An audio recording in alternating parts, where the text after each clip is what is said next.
I'm Brittany Trochet. And I'm Tina Parker. And we are Uniting Artists, here to collaborate, educate, and elevate. Let's talk all things film industry. Let's do it. Join us on our journey as we highlight a uniting artist.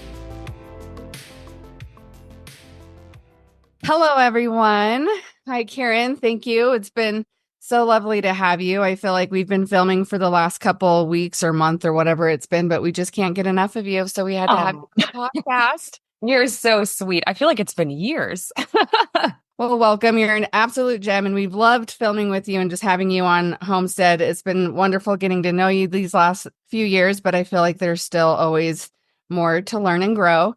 So first and foremost, you have an amazing character, Tera Erickson, on Homestead. So I haven't had this chance yet to ask you, so I did want to find out, in what ways are you like Tera Erickson, and in what ways are you different from her, your character? I think I have a lot more similarity than difference. She's a mom. I'm a mom.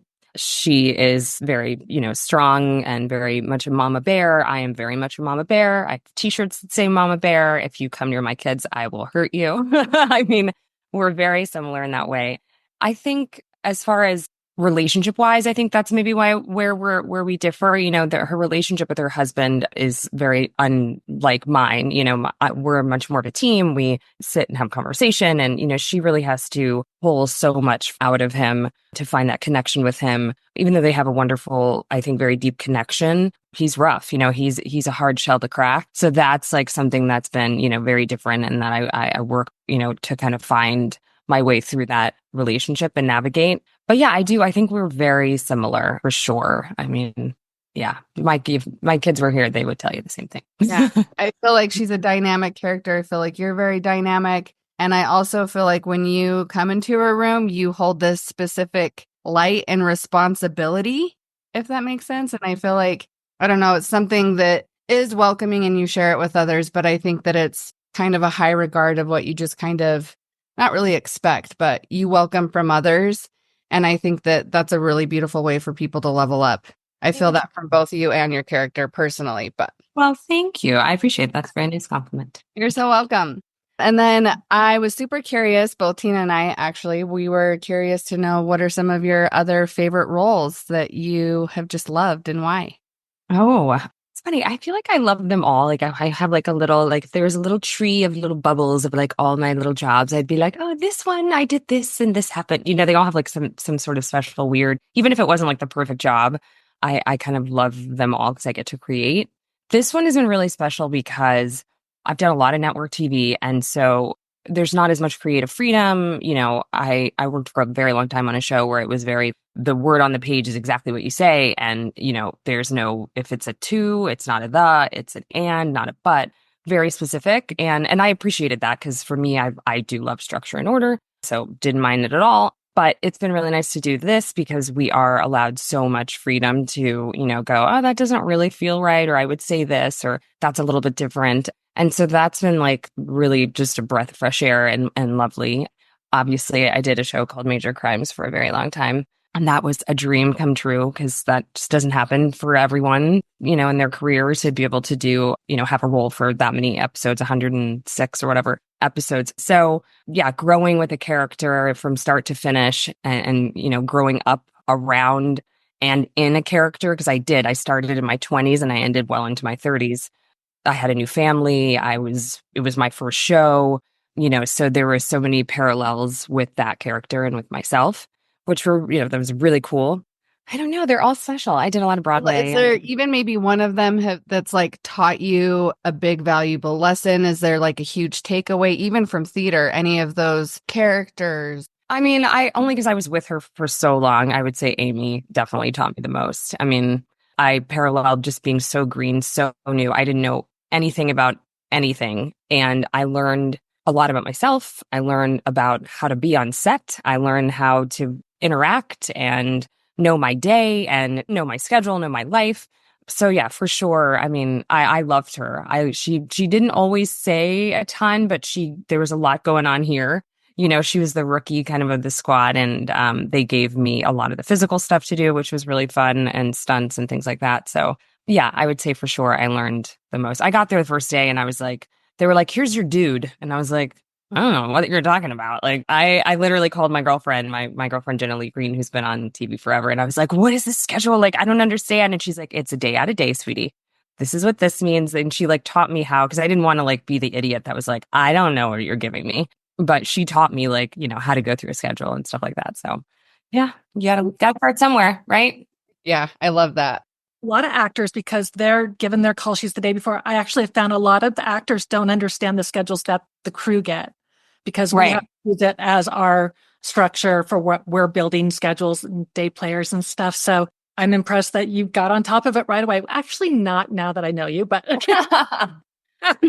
Yeah, like even like night two, day two, day one, like I was like, what? But I do like schedule and order, as you know. And so for me, like knowing that made me less nervous and just, making myself kind of prepared for what was to come, or, what changes I have, or how is my hair the same? Is my costume the same? And it's really been fun sometimes when you're the one that catches like oh, wait, hey guys, I think my hair is in a ponytail that day. Like, remember that one thing that changed? Like, so if you work all together, really understanding everyone's schedule, then it's so cohesive as far as like helping everybody out and moving everything along. so appreciated, and I see you as that person. Everybody knows Kearran comes ready. She'll know her lines, their lines, schedule. And it's like you have this preempting also. I think it's from being a mother, honestly. But you can almost like predict when something might change. You smell it. Yeah, it's like, oh, I think something's going to change today. I appreciate. That's hilarious. And I called you out. I'm like, you did theater, right? I mean, Usually can tell who's done theater. Yeah. truly. Yeah, It's a slower art, but it's faster in a way. Like you have to be prepared. You cannot just wing it. It doesn't work that way. Your full body has to be in it. And so you have to do your work outside of the room and bring it in. It's just, there's no other way. well, tell us a little bit about your start, how you did get started in theater, transitioning into film. Tell us about you. Well, back in my day when I was, no, I'm kidding. Let's see. How did I get started? I was born in Louisiana, grew up in Texas, was a competitive gymnast for a very, very long time, transitioned into dance, and then ended up going to HSPBA in Houston, which is the High School for Performing and Visual Arts. I danced there and went to school there and kind of did a little theater there, but never thought that like I was going to do that as a career. I thought I'm going to be a doctor. I was supposed to go to Rice. I was going to become an OBGYN. It was like my plan. And then these like college, people come around schools and kind of recruit and talk and blah, blah, blah. And there was a school that the man that ended up becoming my acting teacher all through college had come and was like, you should think about doing this. You should, consider theater. And I was like, okay, whatever. So I kind of thought, oh, I'll give it a try. And like, if I get in, then I'll make a decision. Well, I got in that school with CCM, which is a musical theater school in Ohio. It's connected to the University of Cincinnati. And so I just took a leap of faith and I left and I went to Ohio sight unseen. I never even visited the school. I auditioned in Atlanta. First time on a plane was when I flew to Atlanta to try out for college. And then kind of just kept going. I went to college for 4 years. I graduated. I moved to New York. We all did. My class was 12 people. And we go to New York. We do a showcase for agents. You sit around and you hope and pray that somebody likes you. And I got an agent and a manager from that. I started The Lion King about 4 months later, and just the rest is history. So I've been very, very, very, very lucky. Yeah. So Lion King. And then just kept going and doing shows. And I would do TV and film like a little bit here and there. I should say TV. Every Broadway person kind of, even though we love Broadway, everyone's kind of aspiring to do TV because it pays better. And so everyone is always like trying to go out for like those little like Law and Order or whatever was shooting in New York at the time. So yeah, transition. I didn't like mean to transition to come to LA. I was very happily doing theater and I was about to start a new Broadway show. And then this Amy Sykes audition came in and I was like, I am her. She is me. I am getting this. And I knew from day one when I read it, I was like, this is totally my bag.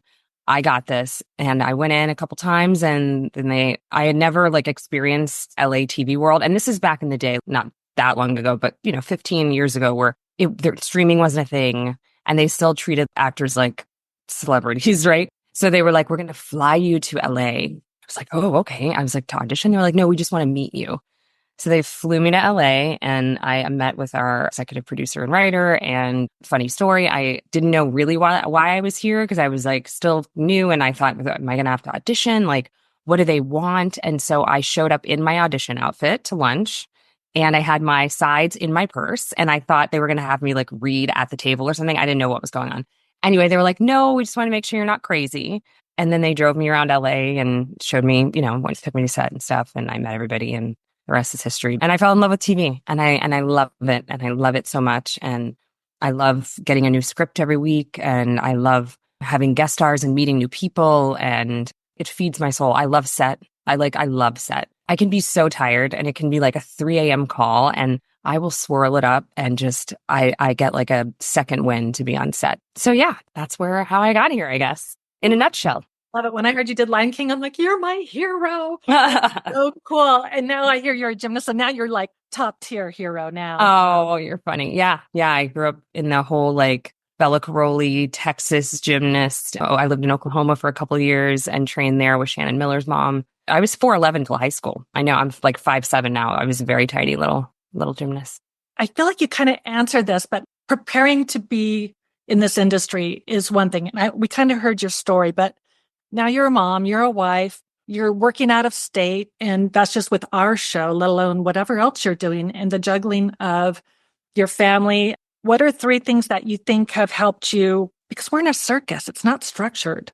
How do you live in this world? What helps you be successful in all? I have to say that's probably the hardest, right? Like the work for me is easy. We're trained to do that, but the juggling can get stressful for sure. I have to have a calendar for everyone. I mean, you have to be uber organized. I've got to have calendars and, everything's written down. My kids have to be scheduled. I mean, it gets tricky. I'm not going to lie. That's probably my most stressful thing about working. It's not the work. It's the traveling or the leaving or the missing things. I was lucky enough to do a show here for a very long time, but even then you still miss stuff. It is what it is. The hours are weird. So yeah, I would say you have to be very, very scheduled. You have to know that things are going to go wrong sometimes. Even if you're ready to get on that plane and go home, sometimes it's just not going to work and it is what it is. And then you have to have a partner or someone at home that can help you, whether it's your friend, your mom, your sister, your whatever. Like my husband doesn't do what I do. Thank God. I could not handle like another one of me. I'm enough. He's in finance. He's got a very kind of 9 to 5. He can leave when he wants kind of job. So when I am not around, he can pick up the slack because we don't have like a nanny or anything. He can be the driver, the dinner maker, that thing. So having that is key. At least when I leave, I'm not like, oh my gosh, they're just going to be free flowing with no help. But yeah, it does. It stresses me out. That is probably the hardest thing for me, and missing stuff because I really I want to be there for everything. And just sometimes you can't, right? Like sometimes you're going to miss a birthday.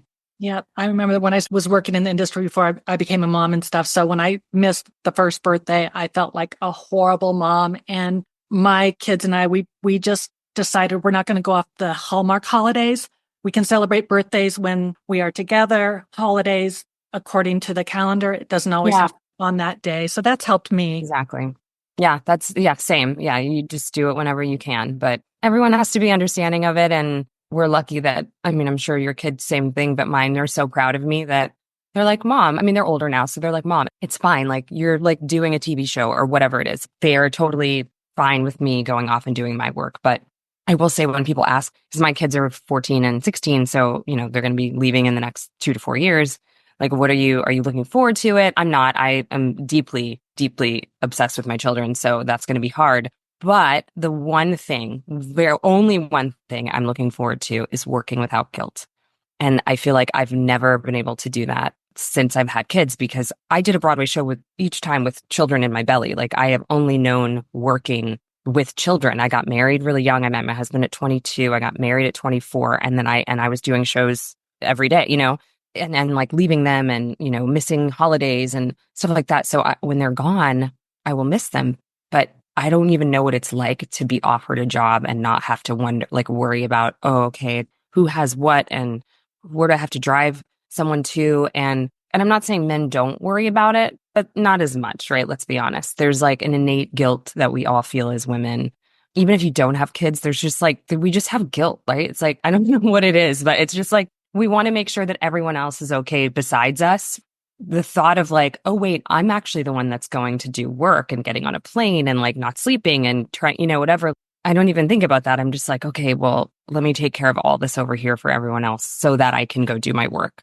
So I'm actually looking forward to just getting on a plane and doing my work. That's lovely. Yeah, I feel like with this industry, it does come with a lot of guilt. It comes with some grief along with those little things, just missing little moments here and there. But really, and we were just talking about on one of our last podcasts, I love that you brought it up, juggling, work-life balance is juggling and deciding which balls are plastic and which are glass and just making sure the glass ones don't break. A lot of that can happen in the funny business. So you'll have a little bit of that, but it will be nice to have a little bit more of that freedom, just that little extra weight lifted off, just knowing that everyone's okay. Everyone's doing their thing and you can hustle and shine and go about it that way. I was also wondering, what is one of your most rewarding experiences or one of the best takeaways from working in the film industry that kind of took you by surprise? Something that you weren't expecting. You're like, oh my gosh, this is it. This is so cool. Oh, Or just rewarding experience. Oh, right. I mean, it's like a really weird business, but I don't know. I do like, I love it so much. So it's not, I don't think it's one thing. I mean, I still think it's wild that like, yes, people feed us all day long and there's snacks everywhere. Like when my kids or other people like come to visit, they're like, oh, is this your trailer? And I think when you do it for so long, you take a lot of it for granted, right? The fact that like someone picks you up from the airport and then there's like a car service and then you get flown and then there's lunch and then, all those like little things that you kind of becomes like second nature, we forget are like super cool to other people and that you're on set, with. But I don't know. I think like working with certain people has been really cool. Like little, guest stars that have come in and like Tim Conway guest starred on Major Crimes. And he was like the coolest, wildest, funniest, just without even like thinking, like just a legend. You know what I mean? So like working with people that you look up to is just awesome. I mean, I always love having guest stars on and seeing like who they're going to bring in. So I don't know. I there's so many moments, but yeah, those are some of just the little things. I love that. Connections with people. That's one of the best things. Yeah. Yeah. I mean, and like, every show, I feel like there's a possibility to take away like a best friend, right? Or a person that you're like, oh my gosh, like, where have you been all my life? There's always connections and stuff like that. But my best friend from Major Crimes now lives in Paris, but we are the best of friends. He's basically my kid's godfather. I love his husband. We're very close. I stay with him when I go out of town. And those kind of connections that you take away, it's like you build like a bouquet of flowers every show that you go to. And like my son in this show, who I love very much, Tyler, Yes. who will probably always be the son I never had, right? Because he is just a proverbial kid. So yeah, I think that part of it is like just building your little bouquet of friends along the way is really cool. Yeah, I love that. I know I saw a funny meme. It was like the mom was talking to the son. He's like, Mom, I made a friend today. And she was like, is it a set friend or a real friend? Oh, So many of my step friends are my real friends. There's no one that you trauma bond and just, shoot the shit with longer and just spend so many hours with. so many hours. Become a part of you. So I love that. Oh, yeah. I mean, yeah, you're right. You're so right with the trauma bond. Yes. I mean, listen, I won't say there was trauma on this, but there were definitely a little bit. I don't know who's going to see this, but there was a little bit of trauma bonding.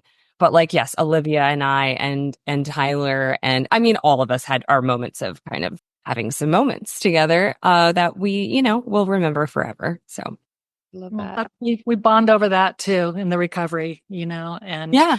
It truly feels like a family, especially when you're doing the episodic. Again, we're seeing these people more than our family at home. I've said this before. I used to wake up, kiss my babies bye because they're still sleeping when I'd go to work. And then I'd kiss them because they're sleeping when I got home. So I would go all week without seeing them, but at least I got to smell them and hold them. And you guys work even when you work all the time. You know what I mean? Like we might get a day here or a day there that we're off or that we have a late call or an early call or whatever, but people forget you guys are there like soup to nuts. You guys have some long days and long hours, and I'm sure it rolls into one after a while. So yeah.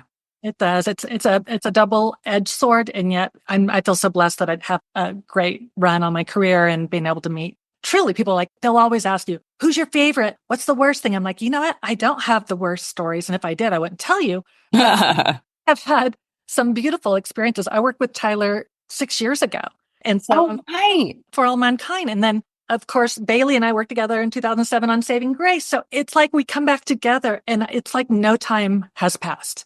And I love that about our industry, because we really know it's a sacred little time we get together sometimes. 100%. Yeah. Especially the hair and makeup trailers, right? They're like a sacred space, right? You go in, you have that connection, whatever it is with the person that's doing your hair, your makeup, or just the feeling in there, the music that's on, the snacks that are out. Like, there's something about that little space. It's like your little landing soft spot before you've got to go, onto set or whatever and do your work. And, I don't know, they're special. Like, whoever's coming in the door, like, who's next? Who am I going to get to see today? It's exciting. And it's, like you said, it's like a really fun, dysfunctional family.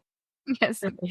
I feel like it comes with the gift of time or the gift of money, rarely both. And I think that that's one of the magical things about what we deal with too. It's just like you have a few of your whole days, or with us, when a show's actually done and we get that unwind and we can actually, book the health appointments, spend time with the family.